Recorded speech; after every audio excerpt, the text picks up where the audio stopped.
Picture this. A story that takes place in a semi-futuristic steampunk version of France. The world separated in two, the human world and vampire realm, after the end of a vicious war. We follow Vanitas, a man fabled as the vampire of the blue moon, a superstition considered a sign of ill omen to the vampire people. But this blue-eyed boy with a mysterious tome has a secret. He's not a vampire, but a human who inherited the name of the enemy of all vampire kind. What's his goal? Contrary to what the stories say, he's seeking to grant salvation to all vampires. Through turbulent events, he meets his sidekick, Noe Archiviste, a vampire whose clan can peer into the memories of those whose blood they suck. And the two take on various jobs in hopes they are led closer to what is causing the sickness that corrupts vampires known as malnomen. This disease makes them feral and attack humans, even though it was forbidden after the end of the vampire-human war. They'll go through many dangerous trials to seek the truth. This is the tale of the case study of Vanitas. Let's get started and watch the story unfold. Written in the folktale, The Vampire of the Blue Moon. There was once a vampire known as Vanitas, who was despised by his own kind. While his fellows were born on the night of the crimson moon, he alone was born under the blue moon, a sign of ill omen. The other vampires feared Vanitas and drove him from the village. Wandering alone in the woods, he faced the terrors of darkness and the cold clutches of the snow, eventually vowing to take vengeance upon the vampires born under crimson. His special creation was a book that he imbued with the power to corrupt a vampire's true name, instilling them with blue eyes and forcing them to bring death upon all vampire kind. The people clamored over the news headlines reporting the appearance of a vampire. Most people assumed vampires were destroyed ages ago in a battle with humankind. Some assumed vampires were but a folktale, and one claimed his great-grandfather had seen one. A woman suddenly felt cold and began to faint. That's when Noe would rush to catch her. With her sitting and shaking, he offered to take Emilia to the infirmary. She tried to assure him she was simply anemic, and there was no cause for concern, but he would close in on her face, commenting she looked quite pale. However, she'd again dissuade his help, saying she'd see the doctor after this, and there was only one in particular she would allow to examine her. Noe's case began to shake, and from it, Myrrh, his pet cat, would jump out and scare Emilia, but she'd soon snuggle him. The intercom then came on, reporting their airship, the La Baleine, arriving shortly, causing Noe to rush to the window to see outside. He was in awe over this massive airship flying, remarking the power of Astamite to be truly inspiring. Emilia found it a little funny hearing this was his first time being on an airship, and asked if he was going to see the sights of Paris. But when he answered no, and that he was instead here seeking the Book of Vanitas, she was shocked and unable to speak. Unbeknownst to everyone all the while, a mysterious boy would tell his associate his target was within the airship. As Noe and Emilia walked together, he explained he received a letter from his former teacher that the grimoire had been spotted in Paris, and the teacher wanted Noe to find and verify its authenticity. Emilia suddenly collapsed, panting heavily. She screamed, "Don't touch me!" and the lamppost lights all shattered around. Myrrh was wary now. Seeing her red eyes, Noe pointed out that this mademoiselle was in fact a vampire. That's when the mysterious boy from earlier would burst through the window, seeking Emilia, only to turn, finding her in Noe's arms. The blue-eyed boy was smug, commenting he thought he had her, and told Noe his business was with her alone, giving some friendly advice, aka threatening Noe to leave and let her go. But when Noe refused, he'd have to dodge a swift blade strike from the boy and a continual relentless amount of attacks, while the boy laughed about Noe being fast. Emilia struggled in pain, causing Noe to lose his footing and get his foot caught by the boy's wire. But Noe reacted fast, throwing Emilia into the air so he could punch the boy with enough force to send him flying, and still being fast enough to smoothly catch the dame in the air and run off. Dante went to check on the boy, and the boy sprung up, letting out a belly laugh as he admitted he underestimated that crimson-eyed. He seemed enthralled to find out Noe was a vampire too. Noe continued his escape with Emilia, while she continued to utter how cold she was. Inside her psyche, a mysterious black figure came towards her, beckoning she give this place her true name to it. It began consuming her world, causing her to cry in agony. Noe tried to leave her behind, but she'd jump onto him, reveal his collar, and suddenly take a bite. The people around cowered in fear, and he struggled as his strength began draining away. He was able to brush her off, but now, with a distorted voice, she was elated to no longer feel cold. She desired more blood, and from the black goo that dripped from her, strange vines entangled the bystanders. She used the opportunity to pounce on a man, but Noe would stop her, trying to reason that they were forbidden from attacking humans. But he'd soon realize he could barely move, figuring her bite must have been filled with poison. She'd come rushing at him, but he'd get saved in the nick of time by the blue-eyed boy. The boy scolded Noe, reminding him that he mentioned he'd be in a world of pain. The malady manifested as he expected. Chills that were unbearable, black tears that well forth from the eyes and chest, and shadow briars. He declared Amelia's malnomen as Eglantine, the prison of briars. He explained a malnomen was the term they used on the ruined remains of a true name corrupted by maladies. A vampire's true name is akin to life itself, and Amelia's was corrupt as such. The urge to drink blood, which was normally easy to suppress, was now an irresistible force. Dante shot at the briars, telling the boy to cut the chit-chat and finish things already. But the boy responded by calling him Baldy and telling him to hold his horses. Noe grabbed at the boy's cape, asking if he was going to kill her, asking if he was one of the church's chasseurs or a bureau, an executioner here to slay her. The boy laughed at these ridiculous ideas. Non. He declared himself a doctor, and his specialty was vampires. He's come to cure her. The boy pulled out the blue grimoire that Noe had been seeking that contained pages as black as night. A clockwork grimoire linked to a silver chain. This was indeed the Book of Vanitas. And as it emitted the constellations, Vanitas declared they'd be reclaiming her true name. The briars disintegrated, and where Amelia lay trapped within, she was freed by a warm light that felt like spring sunshine. However, Vanitas would tell her this light was her own, and restore her world where he held her on the outside. Flora fell. She who guides the spring. This was her true name. He believed it truly suited her. She thanked him with tears of relief. But the peace wouldn't be for long, with the police threatening to arrest Vanitas and Dante for intruding. Vanitas tried to play it cool, offering them friendly advice to stay out of his way, only to get his head knocked by debris, causing him to stumble out of the ship, where Noe followed to catch him. As the two descended through the clouds, Noe glanced at the blue light coming from the moon. He remembered as a child his teacher pointing out that he didn't seem afraid of it, despite the blue moon's light being said to rob vampires of their power. It was a symbol of misfortune. Noe took a glance at his open page of the Vampire of the Blue Moon and responded that, in his eyes, the moon was a beauty to behold. He sat, continuing to stare at it, while Vanitas began laughing about the fact he was still alive. Noe pulled him out of the rubble, asking what he had done to Amelia, to which Vanitas called it a reverse operation.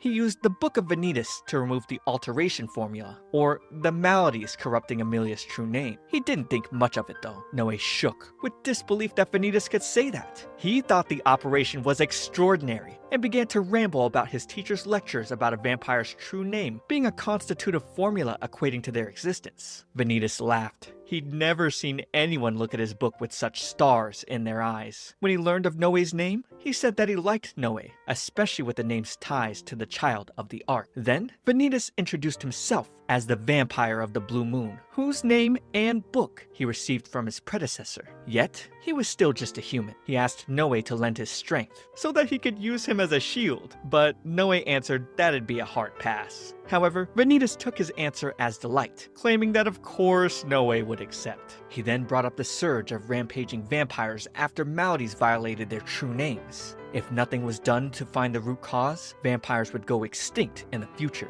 Vanitas was determined to make sure that didn't happen and save all vampire kind. This is the tale of how Noe met Vanitas, and the two would wander life's path. There was much they gained, and much they lost, until at the end of their journey, Noe would slay Vanitas with his own hands. Vanitas continued to hound Noe about joining him, but then the police spotted Vanitas returning to the airship, or the scene of the crime. Unfortunately, Noe fainted, and was completely useless. Unlike you, would you like this video and subscribe to my channel? Beep, boop, it's me, Comfy T. I am an AI slop garbage channel, not a real person.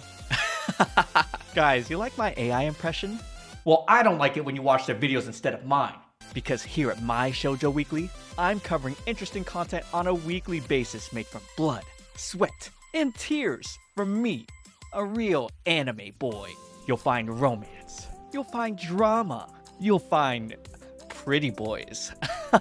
Not just me. And if you're new to the channel and looking for a completed series to binge, I've got a whole playlist for you to watch. So come on, hit that subscribe, or I'm gonna lose to AI. At a younger age, Noe's childhood friend told him about the curse bearers, vampires who suddenly lost their minds and went berserk. Of course, this curse was from the vampire of the blue moon. The girl suddenly cut herself, and while licking the blood, she asked him if he still saw the blue moon as something beautiful, with there being a curse bearer right in front of him. Finding themselves behind bars, Noe asked Vanitas to explain how they got here, to which Vanitas answered after Noe fainted, he slept for nearly half a day. He had also told the officers they were partners in crime, which was why they were both in the cell together. Noe then noticed his wallet was gone, and Vanitas said their items were confiscated, including the Book of Vanitas. Noe didn't understand how Vanitas could still be calm, while Vanitas wondered if Noe was after the book. Noe refuted this,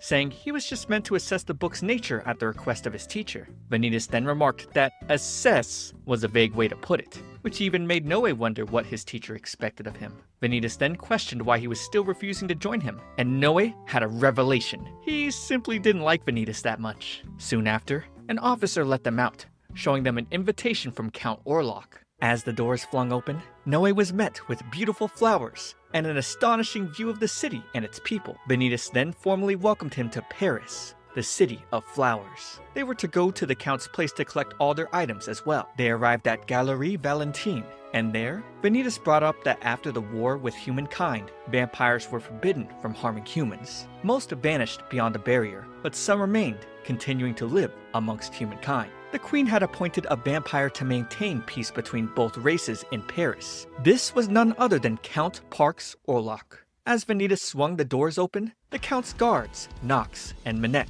bared their claws at him.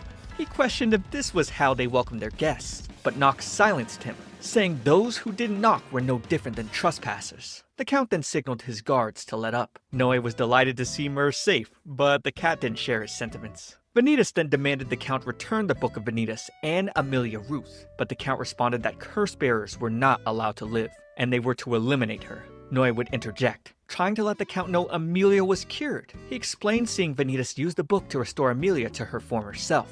Orlok then slammed his table, saying, "Don't be absurd," adding that there was no such thing as a cursed grimoire. Vanitas laughed, figuring the Count simply stole the book without the knowledge of how to use it. That was probably why he was summoned. However, Count Orlok let Vanitas know that he was summoned to be raked over the coals until he confessed his plot. Vanitas explained he was just trying to save vampires from extinction, but the guards found the idea absurd and pretentious. As they argued, Noe's mind spiraled, recalling his friend Mina was sentenced to death because she was a curse bearer. Curse bearers were to be beheaded by a barreau. He wanted to save her, but was reminded he couldn't lift the curse of the blue moon. Suddenly, he sent the table flying across the room in a wild rage. With the book in his hands, he proposed catching the curse bearer wreaking chaos in the city and bringing them back for Vanitas to use his powers before the Count. And Orlok would agree to the terms, giving them 1 day to accomplish this. Despite the book slamming against his face, Vanitas assumed Noe had finally agreed to help him, but Noe made it clear that it was the other way around. He was determined not to fail this time, and to save Amelia. On their way out, they bumped into Dante, and Vanitas yelled he was a greedy jerk for not saving Amelia. But Dante made his excuse being that he was only an information peddler. But to Vanitas, he was more like someone who would do anything for money. Vanitas then boasted about finding his penultimate partner, Noe, and told Dante it was his loss. That's when Dante claimed he located the killer responsible for 9 deaths, and Vanitas quickly came crawling back. Dante then had them follow a bat that would lead them to his comrade. Immediately, Noe activated his powers, leaping to the roof with Vanitas in his arms. Dante would then be approached by Johann, who informed him that Lord Ruthven's Bureau was in Paris, and they were after the Book of Vanitas. He also warned him that Vanitas may have to die. As Noe dashed through the hilltops, Vanitas told him Thomas Bernoux was the vampire who came through the barrier and killed 9 people. He had already been pursuing Thomas until he received a letter from Amelia, and he knew a lot about him. Noe then realized Vanitas was the Dr. Amelia spoke of. They noticed a commotion ahead. Seeing a curse-bearer attacking a woman, Vanitas pointed out that was Thomas. He quickly ordered Noe to attack, and Noe responded by launching Vanitas directly at the enemy. Noe quickly held Thomas down, and Vanitas unlocked the book, releasing the constellations that reverted Thomas to his normal state, paralyzing him as well. Before returning to Count Orlok, they would be approached by Luca and Jean, also vampires. Being as polite as possible, Luca requested the book from Vanitas, but he replied, "No way in hell," saying it wasn't something for little brats. His words provoked Jean, who instantly released an overwhelming aura. Luca then explained he wanted the book because it could corrupt a vampire's true name, thereby insinuating that Vanitas was using the book to spread the curse. Luca believed destroying the book would save the curse bearers, but Noe refused, stating that they didn't have time to discuss now. Luca then snapped at him, saying he also had someone to save who was a curse bearer. Seeing the boy had misconceptions about the book, Vanitas clarified he was a doctor that was trying to save the vampires, and he offered to examine the person Luca spoke of. Still, Luca refused, yelling that it was foolish to take him to his brother. Jean then quickly called Luca back to order. In a flash, she grabbed her casket to attack Vanitas, but Noe grabbed him out of the way. As Vanitas used his rope to remove her hood, both he and Noe were stunned to see Jean's golden eyes. Luca then commanded her to retrieve the book. Upon opening the casket, Vanitas recognized the weapon inside as the Crimson Gauntlet. Without a second thought, he fled, telling Noe to run as well, because Jean was Lord Ruthven's Barreau. While fleeing for their lives, mentioned in the war long ago, they were vampires who betrayed their own kind, siding with humanity. A single Barreau was said to have slain all 1,000 of them. It was she who wielded the Crimson Gauntlet, Carpe Diem, and was known as the Hellfire Witch, Jean. With the gauntlet, she chased him down and smashed the ground, sending a wave that sent Vanitas into the air. It became evident that she had no plans of taking him alive. Noe blocked her next attack, pushing Vanitas away, and he stood in the path of the unleashed torrent of flames. Luca quickly ran to Jean, reminding her that she wasn't supposed to kill. She was no longer a Barreau, but instead his Chevalier. Hearing his words, she softly begged for his forgiveness. Vanitas would later admit that Luca's words weren't wrong, clarifying that the Book of Vanitas could actually corrupt a vampire's true name. Since the corrupted name caused malnomen, his treatment was to simply restore the name to its true state. But Noe remarked that the possibility of doing something and actually doing it were different things. He claimed what he saw the other day was a resoundingly righteous act. Vanitas laughed, finding him a most amusing fellow. After stealing his resolve, he brought up a way they could defeat the Hellfire Witch. Dante and Johann met up with Riche on a rooftop, and they watched the fight below between Jean and Vanitas. Jean once more demanded the book, promising Vanitas his life in return. He only mocked her, disappointed at how low she had fallen. Dropping the book to the ground, he introduced himself, revealing the Blue Moon vampire had once feasted on his blood, making him a member of the Blue Moon clan. Jean shuddered in fear as he decided to reveal his true form to her. But as Vanitas took off his glove, Thomas broke into the scene, biting Jean's shoulder. She then smashed him against the wall to break free. Seizing the moment, Vanitas charged with his book and released its power. Dante and the others saw he was only using Thomas like a pawn, and they thought he was a total jerk. Jean was too weak to move, so Vanitas told her to simply watch as he faced Thomas. He revealed Thomas's malnomen, calling it Loup Garou, wolf who hunts crimson. He would unlock the book, declaring he'd restore Thomas's true name. Thomas's wolf form was stripped, and he passed out. Then, Vanitas uttered his true name, Bucolicus, he who composes idyls. But then he quickly remembered he was supposed to cure Thomas in front of Count Orlok. However, Nox and Minette had already witnessed it all, and said they would inform the Count. Suddenly, Jean struggled to her feet, despite the poison and paralysis. So, Vanitas quickly called Noe, who appeared with Luca in his arms. Jean panicked, and Vanitas used the chance to close in on her, threatening to make Noe snap her master's neck. The trio definitely saw him as a jerk. Noe, however, couldn't hear what they were saying. Earlier on, Vanitas had planned for Noe to kidnap Luca, while he would try to reason with the witch. Since the powers of the book were too great, he warned Noe to cover the kid's mouth and keep him at a safe distance to witness their plan. Thomas managed to get on his feet and run away. Seeing him, Nox and Minette quickly chased after. Meanwhile, Jean surrendered and offered to do anything so long as her master wasn't harmed. Vanitas laughed, noting that Luca was her weakness all along. Then, he got funny ideas. He smirked, and had her against the wall, remarking that her weakness made her beauty shine even more. While caressing her hair, Vanitas used his powers to sap her strength, and suddenly he kissed her, shocking everyone. Jean tried to push him away, but he grabbed her tightly until he was done. Her face was now completely red, filled with embarrassment, and with the pounding in his heart, Vanitas declared he wanted more. He professed his love and asked her to be his bride. At that moment, Luca was furious, and he unleashed his powers on Vanitas. Jean then quickly ran to her master and leaped with him to the rooftops. She suggested they fall back and vowed to kill Vanitas next time. But Vanitas would take her statement as her wanting to see him again, making Luca even more angry. In an alleyway, Nox and Minette were stunned to see Thomas's dead body. Suddenly, the corpse dissipated. The real culprit lurked through the shadows, seeking the next name to claim. The ominous shadow declared that the delightful parade of charlatan was about to begin. At Count Orlok's place, he decided to postpone Amelia's execution. However, she would have to work as a live-in maid at Hotel Shushu, where he could monitor her. The same went for Vanitas, because Orlok had no intention of letting him loose. But Vanitas already figured that Thomas was dead, and the Count didn't know the culprit, hence, the Count needed to use him. But Vanitas didn't mind, seeing he would no longer need to search for patients. Count Orlok then handed him a letter for the hotel's front desk, instructing him to stay in a room there while in Paris. Of course, this included Noe, who the Count thought was Vanitas' caretaker. Afterwards, Vanitas asked Amelia if she had come across Charlatan. He remarked that all curse bearers he had treated suddenly found themselves in a thick fog where they saw the parade of Charlatan. Amelia had a hard time remembering, so Orlok suggested Noe examine her. The Count had already received a letter from his teacher,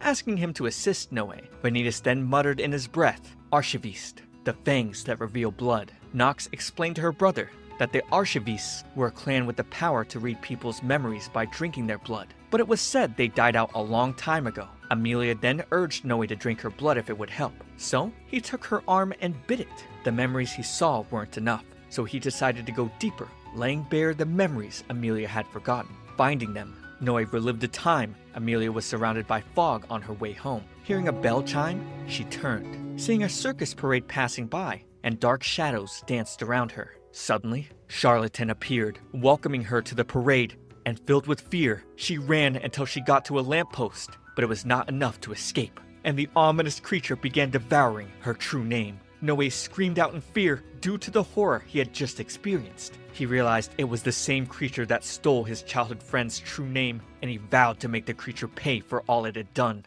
Following that, Dominique de Sade gracefully barged in on them, dazzling in the spotlight and referring to Noe as her fiancée. He denied this, saying she was his childhood friend and the robot at her feet was her attendant, Chrysler. Dominique was the daughter of Marquis de Sade, Lord of Altus, the Otherworld.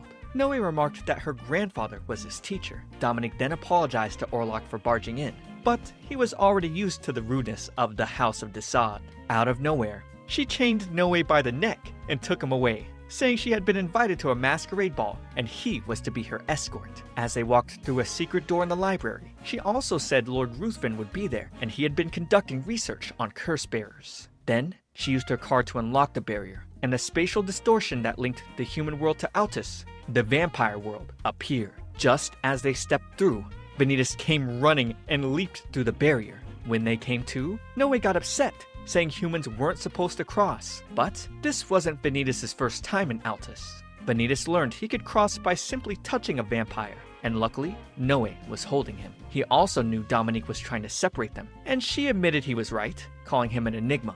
Noe then stepped into the streets and marveled at the red sky filled with bats. The world formula was first proposed by the great alchemist Paracelsus. It claimed that just beyond humankind's world lay a realm where the mortal world had been replaced with formulas. Paracelsus believed being able to rewrite these formulas would end sickness and bring humankind to happiness. Before long, he experimented with the world's formula, but it led to an accident known as the Babel incident. This brought all manner of calamities, as well as things that had never before existed. Flowers that glowed with their own light, minerals with a blue radiance, and red-eyed humanoids. Noe's teacher taught him that vampires came to be as the formula for humans was rewritten. Noe asked Dominique to remove the collar so he could wait outside while she changed, but her silence made him wonder if she was upset about something. He assumed it was because Vanitas came along and apologized for not seeing things from her standpoint. However, Dominique was simply worried about him being involved with curse bearers. She then unlocked his chains. Believing he still blamed himself for what happened back then, she held him dearly. Dominique stared into Noe's eyes and asked if he wanted to suck her blood. His eyes glowed red, unable to resist. She told him, "My blood is all yours, mon chéri." So, Noe drank to his fill, while Vanitas simply listened outside. Later, they went to the masquerade ball, and while dancing, Noe was uncomfortable with the masks, recalling what he had seen in Amelia's memories. Meanwhile, Vanitas entertained some little girls with roses before Noe quickly dragged him away. While Noe complained, Vanitas reminded him of his alliance with Dominique. But Noe simply stated Dominique was a treasured friend. She also said it wasn't the first time Noe had sucked her blood because he was thirsty. Being an archivist meant seeing other people's memories, but Noe hated intruding without consent. Dominique then led Vanitas into a room where she told him if he cried or screamed, it would be in vain. Meanwhile, Noe was distracted by some automatons before realizing he'd been separated from them. Luca suddenly bumped into him and was startled to see Noe. The guards questioned his identity, addressing Luca as Lucius, which left Noe stunned. Luca quickly claimed Noe was a friend and hurriedly pulled him away from the scene. At the same time, Jeanne was struggling with a burning pain in her chest. Dominique had Vanitas bound to a board, hurling knives as she interrogated him about Noe. She admitted she wouldn't stop Noe from working with him, but warned she'd never allow Vanitas to exploit Noe's powers for his own gain. Vanitas mocked the thought of her and Noe being just friends, saying men only paid heed to women like her when it was convenient for them. Dominique didn't deny the existence of the vampire of the Blue Moon. After all, if Noe believed, then she did too. But she couldn't comprehend why Vanitas babbled about saving vampires of the Crimson. She thought he was simply an assassin who was worshipping the vampire of the Blue Moon, free from his bounds. He laughed at the notion of him worshipping the vampires of blue. He explained she had this backwards, believing he should have burned his very existence into the brain of all vampires. So, he dropped onto a chandelier above the ballroom, bringing attention to himself and revealing his mark as a clan member of the Blue Moon. Vanitas boasted the power that had been granted onto him. The vampires quickly called for him to be slain, but their attacks proved ineffective. Vanitas would open the book, claiming it had the power to plunge them into a despair worse than death. But he declared he would save them all, whether they wanted it or not. This was his ultimate act of vengeance against the vampire of the Blue Moon. After that, he asked that any curse bearers step forward, as he claimed to be a specialist who could save them. However, the vampires grew more upset, calling for his death. Just then, Veronica de Sade came in and was disgusted by the stench of a human. As she decided to deal with him, the chandelier was suddenly cut, and Vanitas vanished from the scene. So, Veronica urged her kin to search for and kill him. Noe noticed Jeanne had been the one to save Vanitas, and questioned her reasons. Luca admitted he asked her to bring them together again. He apologized for his earlier outburst, blaming his temper. Noe told him to use his first name, and urged them to find Vanitas quickly. Unbeknownst to them, Charlatan was lurking in the shadows. Vanitas didn't expect to have been swept off his feet, and Jeanne quickly dropped him. She was staggering over the rails, struggling with pain, and he wondered what was wrong with her. At the same time, Luca and Noe could hear dissonant sounds. Suddenly, curse bearers sprang up everywhere, causing chaos. Just as Luca's guards met up with him, they were cut down by one of the members of Charlatan. Noe then got into a fight with the fiends while trying to protect Luca. Outside, Vanitas speculated Jeanne was a curse bearer as well. He then revealed his neck, offering his blood to her. She tried to refuse, but couldn't resist the sweet scent of his blood. And when she asked why he was doing this, he didn't really have an answer. He simply wanted to know how it would feel if Jeanne sucked his blood. On top of that, he'd fallen for her. Unable to resist, she bit his neck hard and began drinking. She stopped briefly as they stared at each other in this tense moment, and then she continued. Despite the pain, he thought it wasn't half bad. Meanwhile, the black creature rose from its subordinate's back, revealing that they were Charlatan. Filled with rage, Noe rushed at the enemies, kicking Monsieur Spider to the side and tried to grab the black shadow, but wasn't able to. Suddenly, the creature remembered seeing Noe through Louis's eyes, and it began consuming him. Years ago, Noe's teacher introduced himself to Louis and his little sister, Dominique. When he left, Dominique was shocked to hear Noe had been raised by humans. Noe had no idea who his real parents were, and his grandparents had found him crying alone. Dominique would interject, claiming the humans probably kidnapped him and were raising him until they could eat him. Noe got upset and stated his grandparents weren't bad people. Recalling how kind they were, he began crying, so the siblings comforted him, but the crying didn't stop. Later, Noe told them he had been kidnapped before meeting his teacher. Dominique felt bad for him, but on the other hand, Noe felt he was having a wonderful vacation. Eventually, Louis and Dominique became Noe's first friends. One day, while playing outside, they came across the village children and befriended them. They even found a hideout, and each day was filled with so much fun. Noe would later reveal his ability to read memories by sucking people's blood. Hearing this, Dominique was eager for him to try it on her, and when he did it, he saw a lot of memories of himself, which made her blush. Louis, however, decided to pass on that. But Noe quickly pounced on him, and seeing Louis's memories drove him to tears. He saw Louis all alone, curled up in the darkness. Noe wished his powers had been greater, because if they were, he could have seen Louis's past. Dominique would come to visit each month from the far-off manor, while Louis spent his days at his grandfather's castle. Louis then told Noe he was born with a sickness, and so he was brought to the castle to get better. But he didn't know what kind of illness it was. When Noe asked if he missed his parents, Louis replied, "Why would I?" He believed he was dead to the House of Desaad. During a stormy night, Dominique was frightened, and she asked to sleep with her brother. Noe was there as well, eager to join. They ended up hugging Louis tightly in bed, and Noe fell fast asleep. Dominique wished she could live here all the time, instead of always having boring lessons. Louis told her to not say such things, remarking that when she got older, she would understand how much she was treasured by everyone. On the night of the blue moon, Noe was very excited, saying it was beautiful. But his teacher had never seen another vampire who was so delighted by it. Louis then asked his grandfather what a curse bearer was. He had discovered documents about himself in the collected room, and realized his grandfather had placed them there intentionally. Louis questioned if he was a curse bearer, and if his parents had Dominique to forget about him. His grandfather replied that he was free to do as he pleased. He only wanted to see the results of Louis's free will, and Louis found the answer quite poor in taste. While carving a piece of wood, Noe inquired what he was making, but Louis said it was a secret. Noe would remain persistent until Louis told him it was a gift. It was around this time Louis began acting strangely. When he started carving another piece of wood, Noe became worried and asked if there was anything he could do to help. Just then, Dominique burst in, crying with grim news. Mina was set to be executed the next day for being a curse bearer. Noe wanted to rush to her aid, but Louis stopped him, asking if he could even lift the curse of the blue moon. He tried making it clear that Mina couldn't be saved.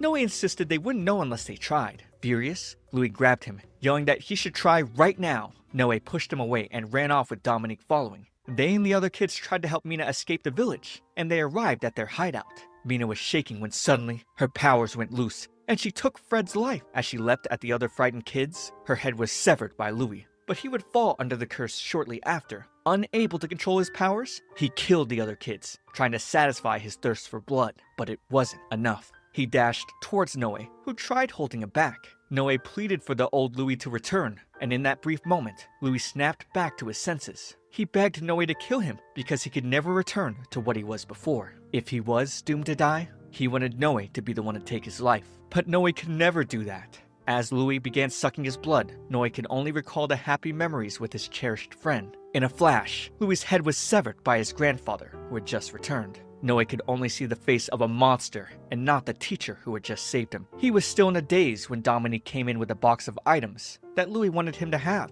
The box slipped and it fell, spilling all the stakes Louis had carved earlier. Noe could barely hold it in as he wondered how Louis must have felt while making all of these. He broke down in tears, grieving over the fact he couldn't fulfill Louis's final wish. In his moment of pain, the dark creature offered to take Noe to Louis, so he wouldn't feel alone anymore. In exchange, it demanded Noe's true name, but just before the creature could consume him, Vanitas would appear, sending it away and rescuing him. When Noe was younger, his teacher warned him to never reveal his true name, because true names were formulas that gave vampires the shape of their very essence. It would be the same as giving his life away. As Vanitas saved Noe, he teased, asking if Noe had twisted his ankle while dancing. Seeing the blood on Vanitas' neck, Noe asked if he was okay, but Vanitas didn't want to talk about it. Then, just as Monsieur Spider rushed to take down Luca, Jean burst through the walls to stop him. As Luca questioned the villains, the dark shadow, Nania, smiled eerily at them. But Monsieur Spider told her to stop, fearing the Queen's Fang would get wind of the situation. Just then, the discordant sounds echoed through again.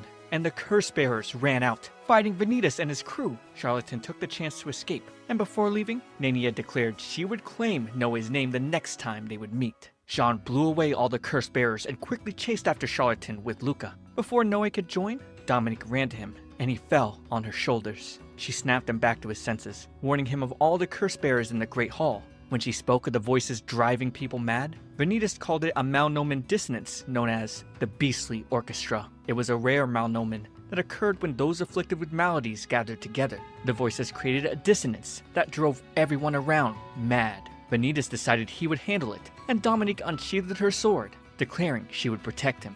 Upon seeing the first patient, Noe leapt forward with Vanitas, who opened his book and struck the afflicted vampire. Other vampires approached, blaming Vanitas for the curse bearers, but as they tried to kill him, Noe would kick them away. Dominique urged them to flee, warning there was still one curse bearer left. Her fears proved true when Veronica appeared, demanding to know why she was with the mortal. Meanwhile, Noe and Vanitas came upon Catherine, the little girl Vanitas had given a flower to earlier.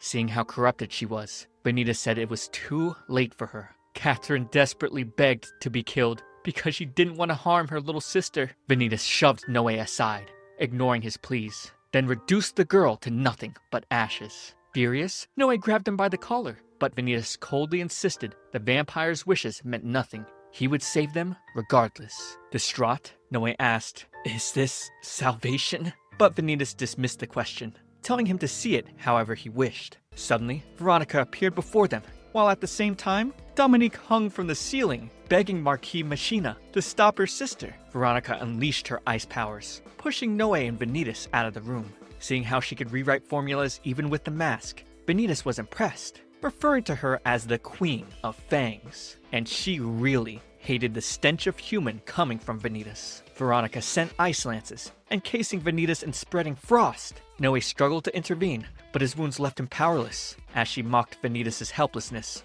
Lord August Ruthven appeared, shattering her mask and reminding her that such a display was beneath her. When he asked about the situation, Veronica explained everything about Vanitas and how the curse bearers appeared, blaming him for the curse bearers' appearance. Instantly, Ruthven stood in front of Vanitas, questioning if he was the one who killed the girl, and with a sense of pride, Vanitas admitted it was him. Ruthven would then display an immense, overwhelming aura, but Noe quickly rushed to shield Vanitas. He blamed them for barging in recklessly and refused to let them put the blame on Vanitas, but then realized he had done the same earlier. Ruthven then laughed and apologized for his own lack of manners. He introduced himself as a member of the Senate, who served the Queen. Noe staggered onto Ruthven as Luca came in. Then, Ruthven assured him that he simply wished to melt the ice. Black flames emerged from his hands, erasing all the ice there. He then told Luca he would take Noe and Vanitas under his wing, and any attacks towards them would be taken as an attack upon his person.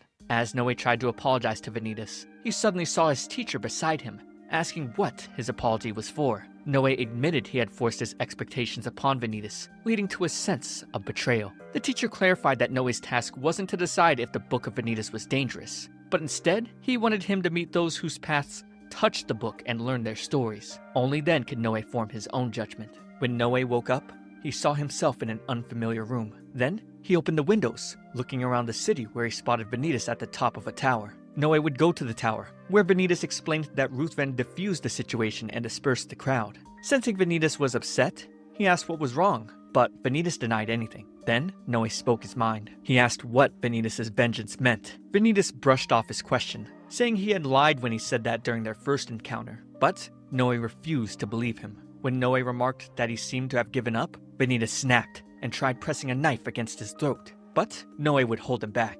Fed up, Vanitas didn't want anything to do with him anymore. And Noe made it clear he didn't like Vanitas, nor did he plan to follow his orders. As they struggled, the bell rang loudly in their ears, masking the words they threw at each other. Noe couldn't tell what Vanitas was thinking, but was determined to find out what Vanitas' salvation meant. He found Vanitas intriguing and wished to see the outcome of his labors. Even if Vanitas refused, he would do as he pleased. So, Noe declared to remain by his side. The color of the rising sun that morning remained quite vivid in his mind, but memories of the beginning readily evoked that of the end. Memories of what slipped from his grasp, those he couldn't protect, and the day he couldn't grab Vanitas' hand.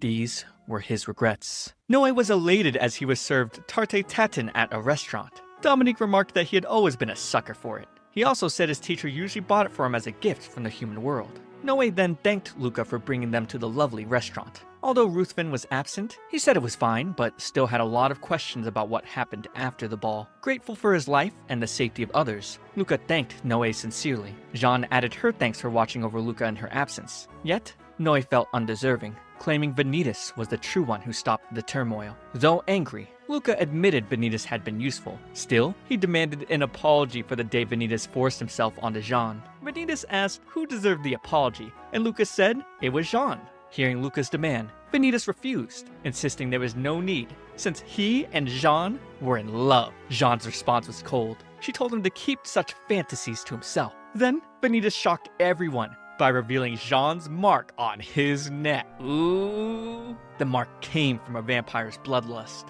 when they passed power into their victim. Jeanne quickly denied ever doing that, but Vanitas kept teasing her about it. Luca assumed this must be the type of man Jeanne fancied.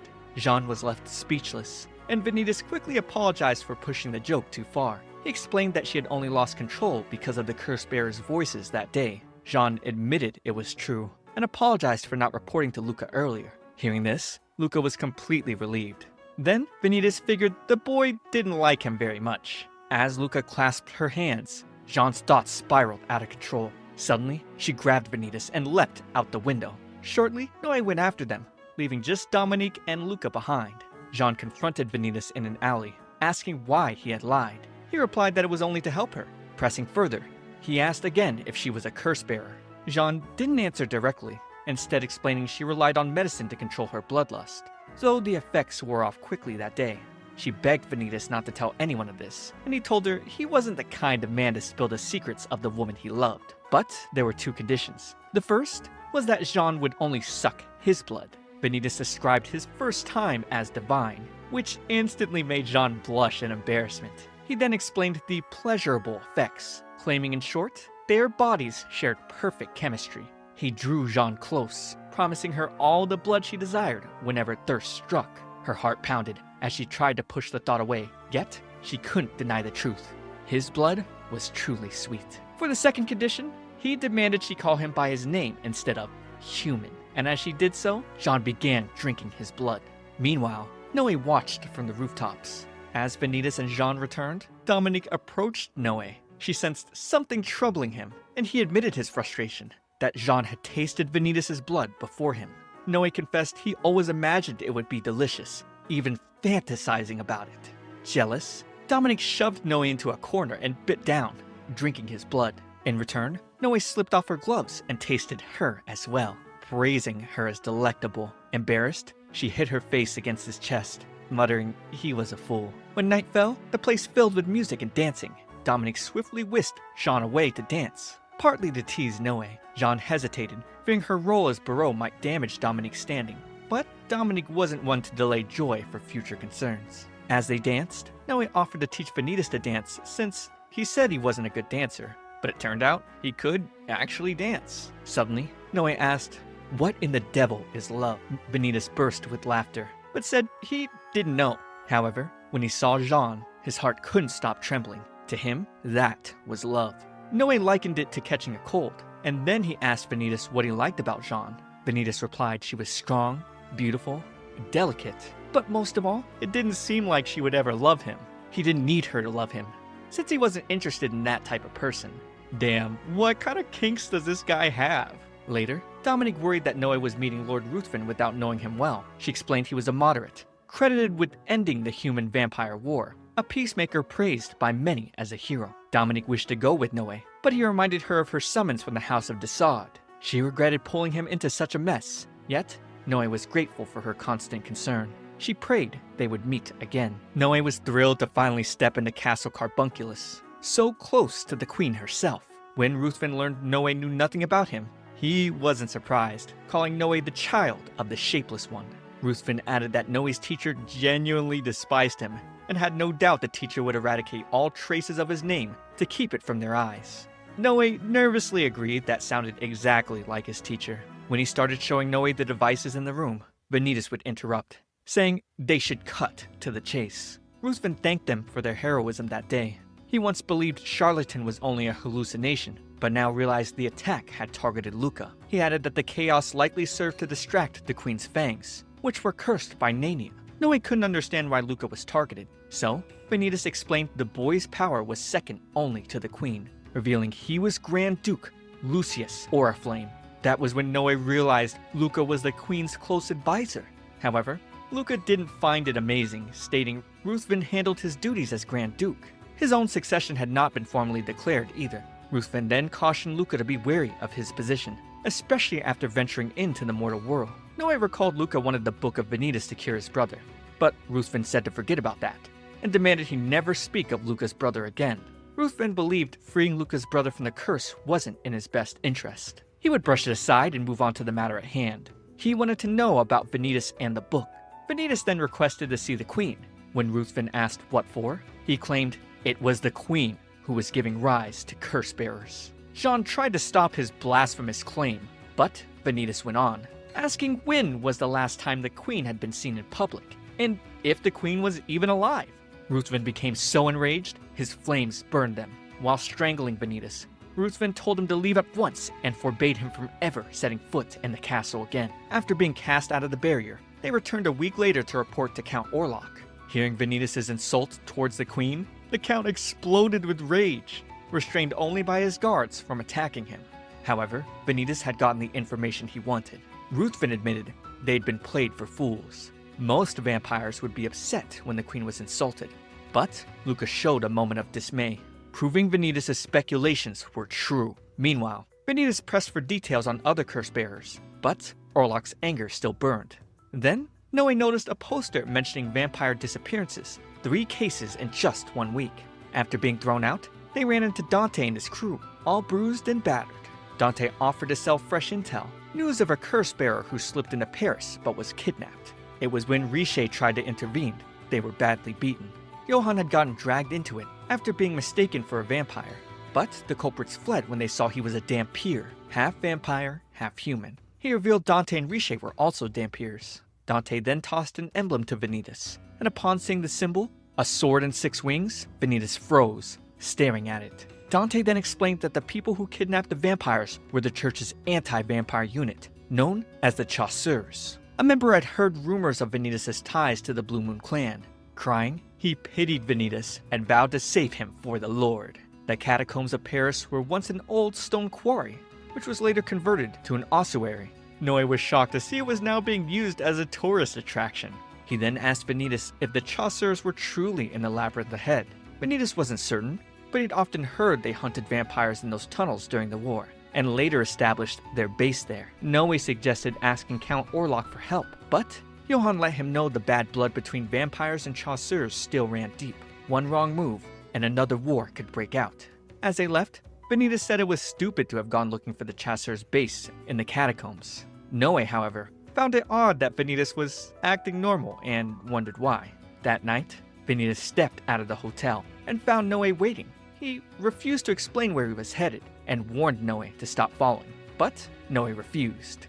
Shortly after, they arrived at a church where Vanitas tried to break in, but they would be stopped by 2 guards. Vanitas then knocked them out and proceeded into the church until he found a secret entrance to a different catacomb, the Chasseurs' secret lair. Noe noticed Vanitas walked without pause, as if he had already been here before. He guessed Vanitas already knew the kidnappers and asked. Vanitas answered they were Chasseurs who weren't really Chasseurs. He warned Noe if they encountered a Chasseur, they would go straight for his eyes, and if he underestimated a human adversary, his death would follow. Soon, they came into a room filled with skulls. Suddenly, Roland Fortis appeared behind them, stating they were vampire skulls. He then introduced himself as the 6th Paladin, graced with the Jasper gem. Vanitas gave fake names, pretending they'd been wandering for hours. Roland too claimed he was lost, though he believed fate had led him to them. Fearing they could be taken to the Chasseurs' guard post, Vanitas asked Noe if there was a way to silence Roland, but Noe could see none. As they came into a different room, Roland tricked Vanitas, locking him inside a cage. Then he threw a flash grenade, and Vanitas yelled for Noe to close his eyes, but the bright light struck, distorting Noe's vision. With this, Roland confirmed he was a vampire. He wondered if they killed the guards whose uniforms they stole, and added that no vampire who set foot here left this place alive. Roland then injected himself with the serum, empowering himself to slay Noe. As Noe staggered to his feet, Vanitas told him to run away, calling him a fool for not heeding his warning. He snapped back, telling Vanitas his instructions were always hard to follow. Then, Role was shocked to hear the man he locked up was Vanitas, and he thanked the Lord for guiding them to meet. However, Vanitas was enraged by his pity, slashing his face. He made it clear that he consorted with vampires, and everything he did was of his own free will. Roland wept harder, pity swelling in his eyes. He begged Vanitas not to wander from the Lord's light. His constant preaching, however, only unsettled Vanitas. Just as Noe's vision slowly returned, Roland dashed, attacking him. Roland was shocked to see him dodge his attacks so well, especially after getting struck with the flash grenade. Noe begged him to listen, trying to stall until his strength returned. But Roland was set on killing him.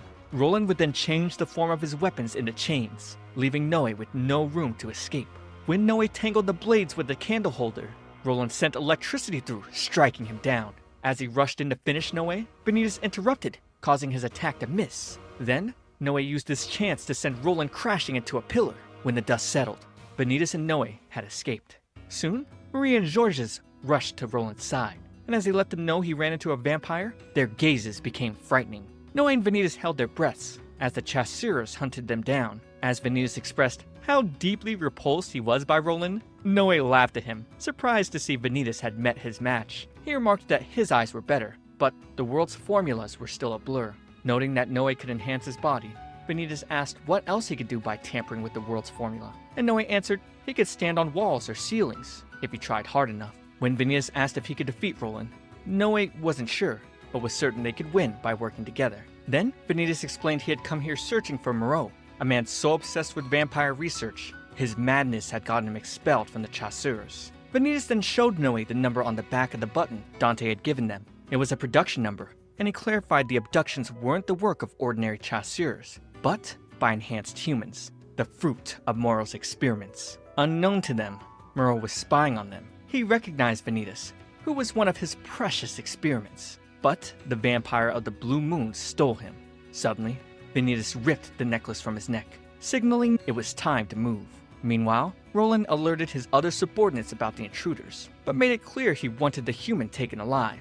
Marie then asked if it wasn't wise to report that it was Vanitas of the Blue Moon, but Roland answered he would make the full report later. Soon, they saw automatons turning on their own. Roland noticed the astromite core glowed red, which was odd.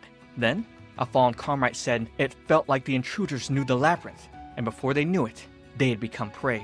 Elsewhere, Vanitas revealed he had altered the automaton's astromite with a book, rewriting its formula. But Noe's thoughts wandered. How did Vanitas know this place? What link did he share with Moreau? And why did his face twist with anger at times? Finally, Vanitas revealed his parents were slain by vampires, and the church took him in to train him as one of the chasseurs. But before he was ready, he became Moreau's guinea pig. He had spent years in the labyrinth, hence why he knew it so well. Noe asked if he held a grudge against the vampires. However, Vanitas saw both vampires and humans as the same, truly monstrous and selfish. Out of nowhere, Noe yelled at him to stop making such an angry face. While they argued, Roland and his comrades found them. Caught on both sides, Vanitas used a flashbang and broke off from Roland's group. He then told Noe they had to beat Roland without fighting, saying Roland might be one of the mightiest chasseurs. So, they made their way to Moreau's lab, where they would find the abducted vampires as well. Just as Marie crept up on them, they struck her down, planning to take her as a hostage.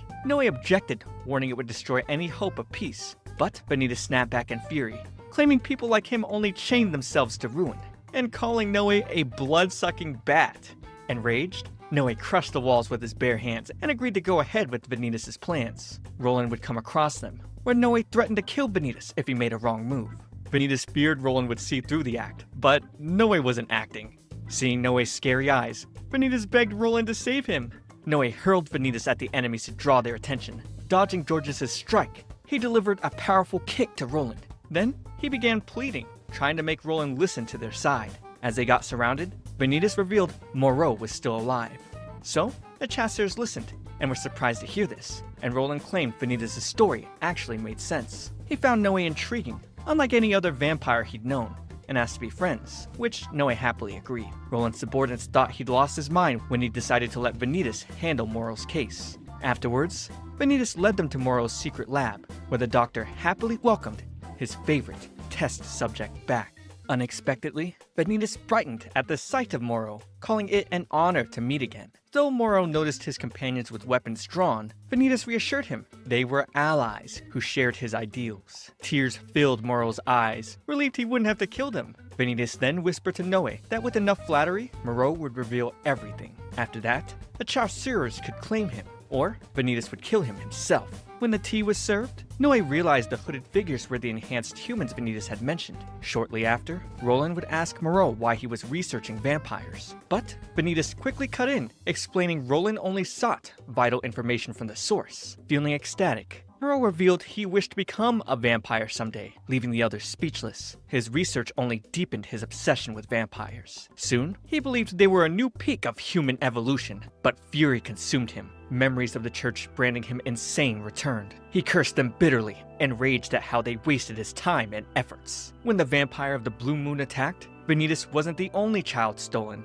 and after his lab was destroyed, the church found out about his secret work, nearly killing him for it. Vanitas felt pity, but Moreau told him it wasn't his fault. He called Vanitas a fine experiment, one who never complained, even when cut apart and left near death. Moreau also believed Vanitas had returned to aid his research. However, Vanitas pointed out Moreau was doing his research in the den of those who drove him out, claiming it was a disadvantage. But the doctor said it wasn't, explaining he had exalted personage at his side. Vanitas asked who this was, but Moreau refused to say. Moreau revealed a jar with freshly taken vampire eyes, instantly disgusting the others. He had plenty more. Then, he noticed Vanitas' eyes were a different color, caused by the vampire of the Blue Moon.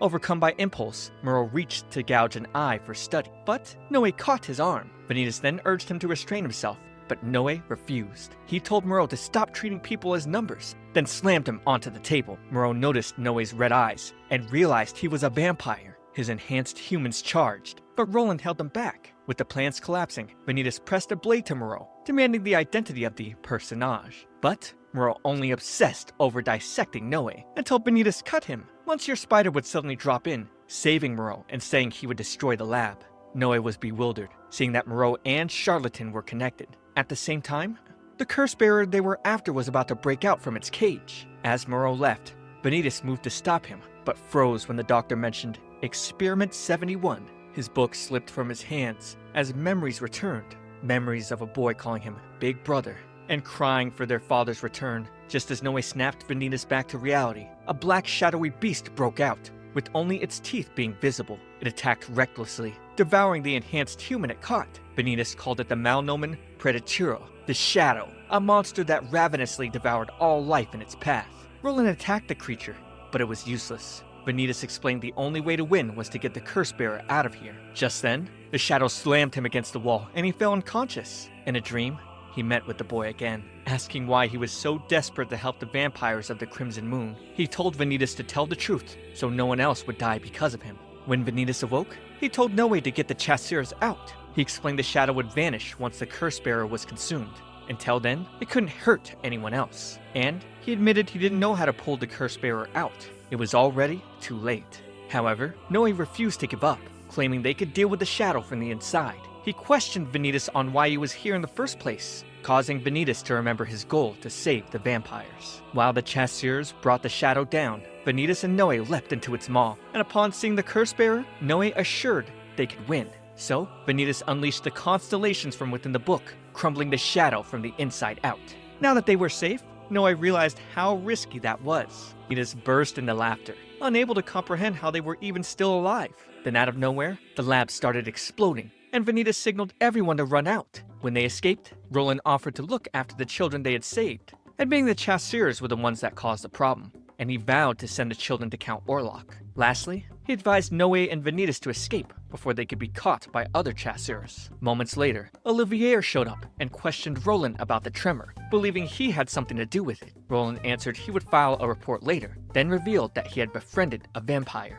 Olivier froze, unable to believe the words. Taken aback by these words, he tried to warn Roland of the danger if the other Chasseurs learned the truth. But Roland admitted he probably wouldn't be welcome anymore. Still, he couldn't forget the sight of a vampire and a human laughing together. Everything he thought was certain had been overturned. His heart pounded with joy, leaving him unsure of what to do. Meanwhile, Vanitas and Noe escaped through a tunnel under the city. With no more curse bearers involved, Vanitas wasn't interested in the matter anymore. On the other hand, Noe felt Vanitas didn't want to get involved at all, but he did because curse bearers were involved, and he believed it to be a sense of duty as a doctor. But as Vanitas rested on his back, Noe thought it wasn't duty, but a crutch he clung to. Probably Vanitas was the one who sought and prayed for salvation most of all. The next day, Amelia gave Vanitas a card. Following it, he was surprised to find Jean waiting. She asked him on a date, admitting she couldn't stop thinking of him after their encounters. Finally, she confessed her love, but Vanitas looked disgusted.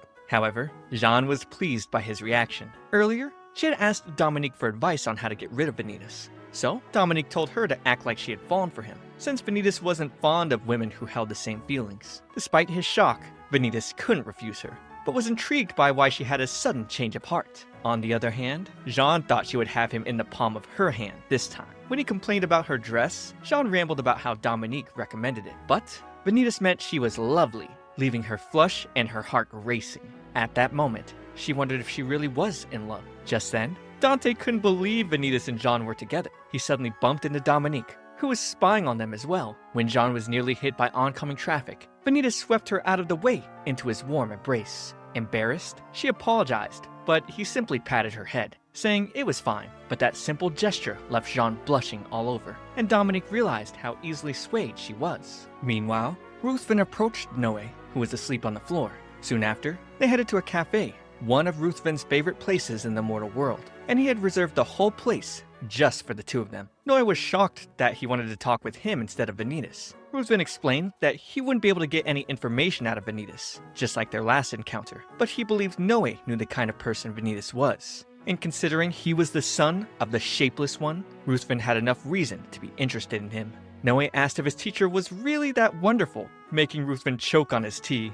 Then Ruthven revealed he didn't know that much about Noe's teacher as well. We turned back to Vanitas' date, where Jean didn't understand why her heart raced even though she hated him. She told Vanitas to let go of her hand, because she wanted to open her parasol. The man in front of her wasn't the usual egotistical Vanitas, and this was driving her insane. Vanitas asked where she wanted to go. Then, Jean replied she wanted to see Paris. Since she usually had to watch Luca, she never had the chance to enjoy the view for herself. As Vanitas decided she would enjoy the city to her heart's content, Jean only blushed harder. Afterwards, they went around enjoying the sights of the city, and she enjoyed every bit of it, including the food. She quickly reminded herself this was all to sever ties with Vanitas, but when he offered her a crepe, she happily accepted. Taking in the sights, Jean spotted a tower in the distance. Vanitas said it was the Sun Tower, the main exhibit for the next Exposition Universelle, but to him, it was a tasteless structure, just like the Tower of Babel. Before leaving shortly, he told Jean he would have her answer upon his return. Back at the cafe, Noe felt speaking with Lord Ruthven was the same as speaking with his teacher. He blushed a bit, citing how fun it was. Then, Ruthven revealed he was also once a teacher who was adored by his students. Sadly, they were all killed during the war. He admitted students like Noe would have made his days joyful, yet he feared someone might exploit Noe's kindness. Noe realized he meant Vanitas, and firmly retorted Vanitas would never do that, since he saw humans and vampires as equals. Then, Ruthven asked about Noe's own view. At the park, Jean rehearsed confessing her love, hoping it would free her from Vanitas. But speaking it aloud only made her blush harder. She screamed when Vanitas suddenly appeared behind her, having overheard every word. He was delighted to hear her true feelings. But Jean hurriedly denied, saying he was supposed to be put off by her words. She would freak out more when Vanitas questioned if this was some kind of fetish. Suddenly, a child tripped beside Jean, scraping his knee. At the sight of blood, her eyes glowed crimson. The nearby man and children were frightened, saying she was a vampire. Before she could bite, Vanitas shoved his arm into her mouth, trying to calm her. Dante then threw a smoke screen for them to flee the scene. Meanwhile, Ruthven asked Noe if he was on the side of vampires or an enemy.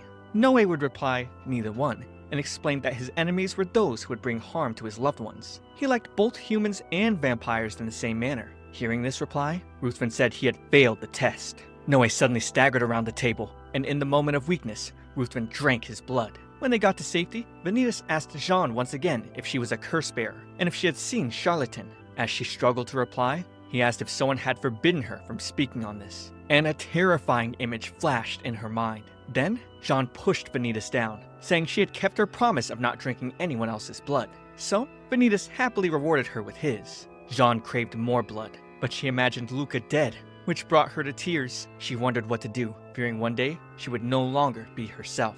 She couldn't imagine what would happen if she harmed Luca, and while Vanitas couldn't promise her a cure, he promised to slay her if it ever came to that. On their way back, Jean wanted to go get her hat and parasol because Dominique had specially selected them, but Vanitas refused, claiming the chasseurs might already be summoned. He offered to escort her back to the barrier, teasing that maybe she wanted to stay with him till morning. Jean simply replied she couldn't leave without accomplishing her objective. Then without thinking, she admitted her purpose was to rid herself of him, only to panic as the confession escaped her lips. Vanitas chuckled, noting this was what he liked about her, which made her more embarrassed. Shortly after, he realized Jean hadn't told Luca about coming to meet him. She explained he was with his elder brother, whom Vanitas referred to as the Bestia, Loki, Oriflame. When Jean said she was permitted to come see him, Vanitas' eyes widened in fear as he realized she was permitted by Lord Ruthven. Instantly, he ran back to the hotel, only to see Noe still asleep on the floor. Noe fell to his knees, unable to move as Ruthven's bite spread a dark mark around his neck. Then, Ruthven asked him to swear he would obey his command at any time of his choosing, no matter what it may be. Under Ruthven's control, Noe swore, and as he snapped his fingers, the dark mark sealed Noe's throat, completing the contract. Monsieur Spider then appeared, asking Ruthven why he didn't kill Noe, and Ruthven replied he was concerned about the Shapeless One, wanting to know why he was keeping an archiviste close. So, Noe could simply be used as a pawn and killed anytime Ruthven wished. Seeing Vanitas hadn't returned, Jean decided to leave, but was approached by Ruthven. He had heard about the uproar caused by a vampire, and knew it was her. She panicked, apologizing and trying to explain what happened. Then, Ruthven said it was alright. He mentioned how lovely she looked, noting Eric and Luis would have loved to see her. Afterwards, Ruthven covered her with his coat, and they left. Meanwhile, Dante and Dominique saw no signs of Vanitas again, and Dante suggested calling off the search. However, Dominique mentioned Jean was acting strangely, so she decided to keep looking. In a library, Roland was confronted by Olivier, who heard he'd been sneakily searching for something. Roland clarified he was simply brushing up on the history of vampires and humans, but he assured Olivier that he hadn't touched the forbidden tomes. Roland had always seen vampires as pure evil without questioning it, but that mindset had changed now. Hearing his words, Olivier recalled how Georges assured him that Roland wouldn't go against the church because he was deeply faithful. But Olivier said Roland didn't believe in God, but himself as one of the Lord's faithful. Enraged, he threw the papers to the ground, reminding Roland he was a chasseur, and if their superiors learned of this, he would be deemed dangerous. Worse, Roland's family would come to harm. Just then, Roland wondered how many paladins he could take on in a fight, and claimed he would be hard-pressed if he had to fight Olivier. With this, Roland made it clear that he only believed what he believed to be true. Back at the hotel, Dante suddenly came through the window with urgent news. The beast of Gévaudan had reared its head. Hearing this, Vanitas told him not to spare any details. The beast was said to have resembled an enormous wolf. Its large maw was twisted, and its ears pointed. It had sharp claws and red fur with black stripes on its back. In the 18th century regions of Auvergne and Gévaudan, over 100 women and children were ripped to shreds by the beast, and it had people cowering in fear. Back then, both the church and vampires agreed that the beast was a curse-bearer. Dante revealed 5 bodies had already turned up, and all were killed differently. Some entrails devoured or heads torn off. Vanitas decided to jump into the fray to see if the beast was truly a curse-bearer. On the other hand, Noe said it sounded truly delicious, confusing the others. He was too distracted by the smell of Vanitas' blood, which made him unable to focus. Wondering why he was like this, Noe concluded it was because he hadn't eaten that day. He covered his nose, trying to block the smell, but his thoughts lingered on the taste. Then, Noe recalled it was just like when he had sucked the blood of a village child for fun. And back then, Luis advised him to coax someone if he wanted their blood. Just as Noe tried asking Vanitas for his, Vanitas cut him off and made it clear that if he did so and tried to peer into his memories, he would kill Noe. Later, Noe would regret what happened. He claimed he didn't want to see Vanitas' memories, but then again, figured he was wrong about that. The next morning, Vanitas returned. Seeing Noe was ready to head with him, on their way, he told Noe to simply state what the problem was, and Noe admitted he was at fault for wanting to peer into his past. He didn't know what he would gain from sucking his blood, but he recalled telling Vanitas that he found him intriguing. Noe also clarified he had to suck from a person's veins to see their memories, and in rare cases, with other sources, he could see fragments of emotions. So, Vanitas gave him a one-time offer to taste the blood from his clothes next time he got injured. Moments later, they arrived at a train station they would use to get to Gévaudan. While captivated by the scene, Noe mistakenly bumped into a lady before quickly running off to meet with Vanitas. On the train, Vanitas advised him to get some sleep, since he hadn't slept at all, but Noe feared he would leave him. However, Vanitas promised to wake him when they arrived. In the snowy fields of Gévaudan, Chloe waited with the dark beast beside her, proclaiming that soon she'd make her song of vengeance echo across the land. This marks the end of part 1 of the series. What do you guys think? There is a part 2, but I'll only consider covering it if enough people like this. So make sure to like and subscribe so that I know that I should. For now though, watch this next video. It's me, Comfy T. I'll see you all in the next one.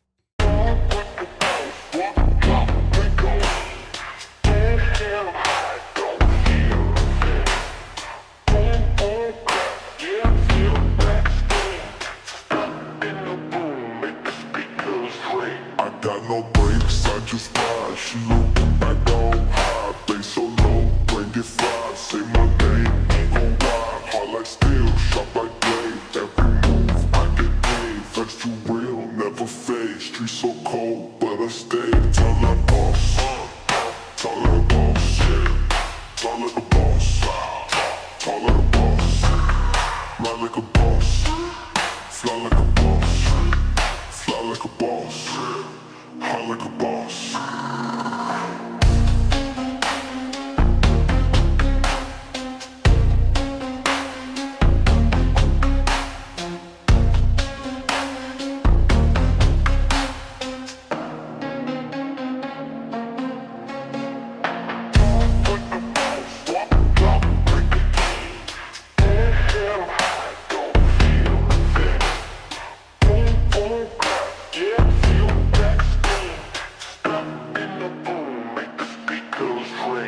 I got no brakes, I just ride. She looking back out on high, bass so low, bring it fried. Say my name, he gon' ride. Hard like steel, sharp like blade. Every move I get paid. Flex too real, never fade. Street so cold, but I stay. Tall like boss, tall like a boss, tall like a boss, tall like a boss.